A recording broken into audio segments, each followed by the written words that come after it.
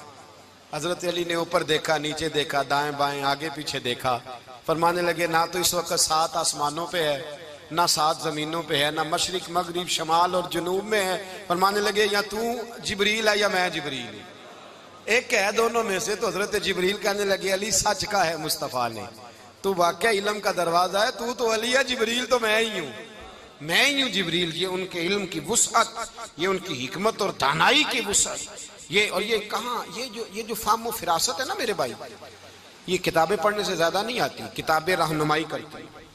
فہم و فراست پرہیزگاری سے آتی ہے۔ اللہ فرماتا ہے یا ایھا الذین آمنوا ان تتقوا اللہ یجعل لکم فرقان، اگر تم اللہ سے ڈرو گے تو اللہ تمہیں بصیرت کا نور عطا فرمائے گا، باطن کی آنکھیں دے دیتا ہے۔ جب بندہ اللہ امام مالک سے کسی نے کہا تھا حضور میرا حافظہ کمزور ہو گیا، تو فرمایا گناہ کرنے چھوڑ دے، علم اللہ کا نور ہے، گناہ گاروں کو نہیں دیا جاتا۔